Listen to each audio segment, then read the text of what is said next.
Hello everybody. Today I will tell you about our project in this year and here our plan for the presentation.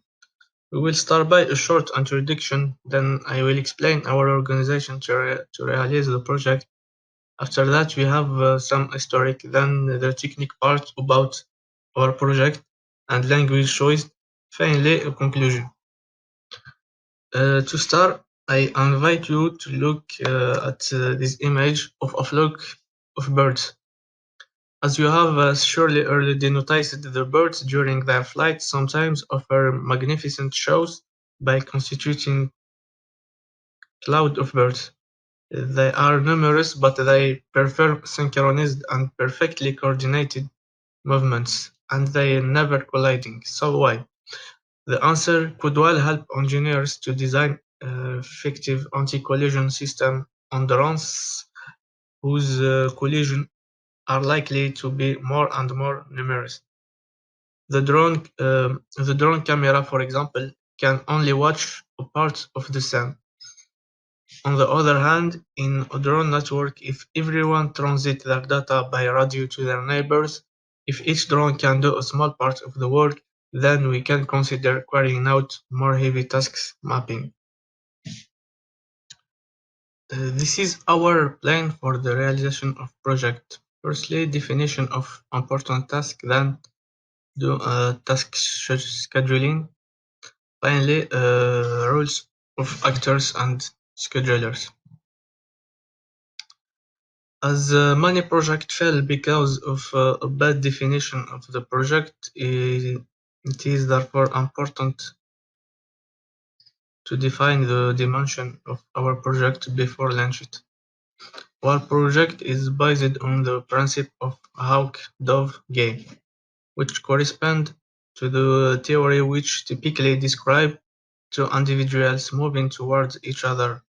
If individuals continue to on the same path, they collide with one another. If one deviates from the path and the other does not, the one who deviates loses.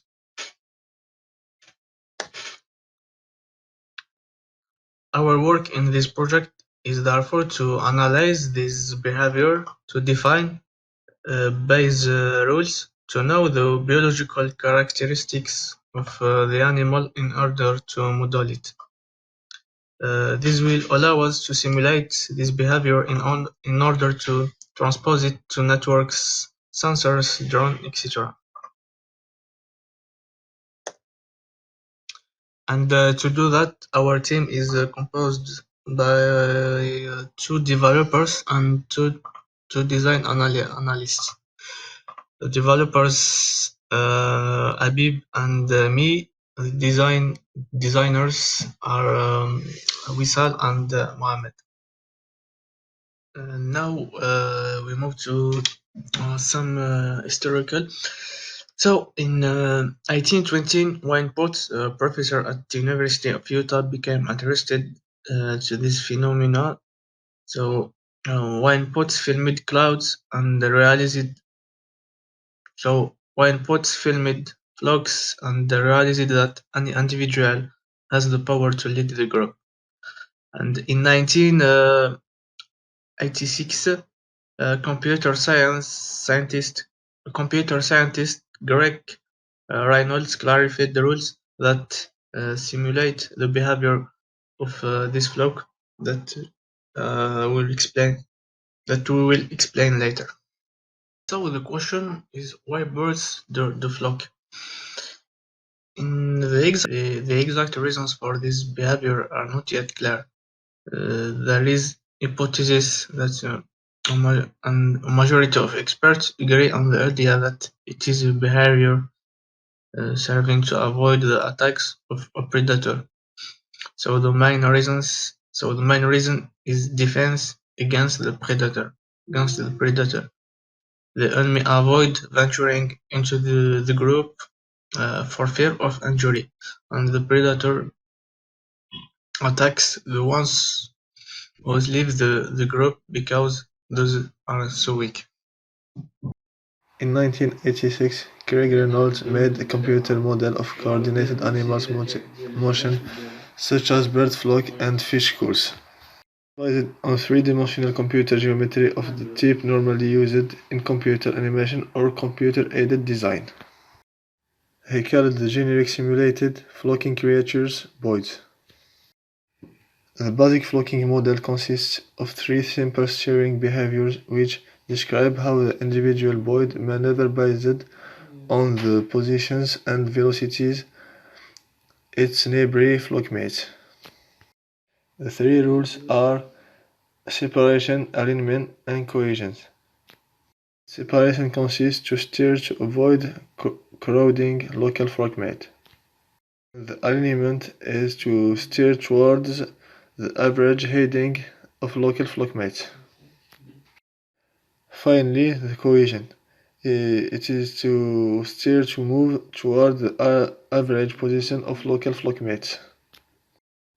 The exact rules regarding the movement of Boid are not easy to find, so I give you our interpretation.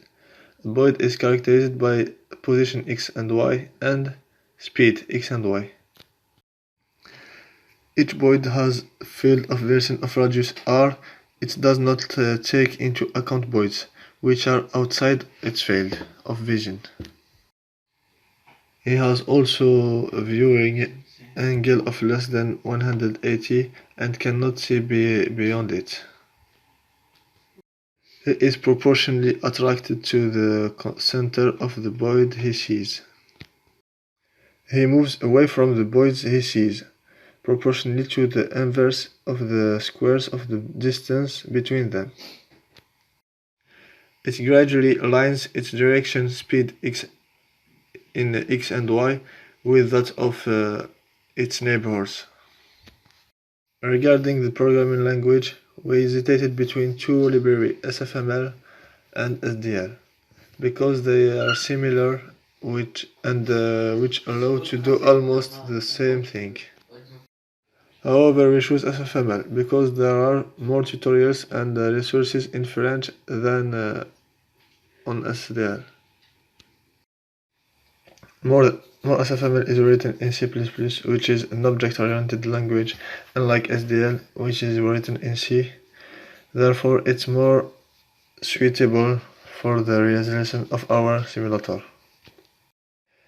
It allows you to develop 2D and 3D application using OpenGL. SFML is easier to learn and set up than SDL, and it is cross-platform, so the application will be compatible on Windows, Linux, and Mac, and there is also possibility to exporting the application to Android and iOS. As its name suggested, simple, fast multimedia library, the SFML is multimedia library which allow you to create game very quickly. It manages 5 elements: graphics, Windows, systems, overtime, thread, sound, and finally she also manages a network to create multiplayer game. So it's complete. Part of this annual project, we managed during the first semester to learn the subject of the project by studying the different existing solutions, by defining the different need and to be released, by carrying out a case study of the chosen solution, as well as by writing the workbook where the different tasks have been defined. We also managed to set up the first simulator which allows users to visualize the movement of individuals according to the basic rules of movement. For the second semester, we plan to continue the implementation by adding the functionality requested by our tutor to make the simulator more real. Then, if all goes well and the work goes ahead, we will try to make the 3D version of the simulator. We also managed to set up the first simulator, which allows us to visualize the movement of individuals according to the basic 3 rules of movement of Boid and Hawk. And now we try to make up the 3D version of simulator.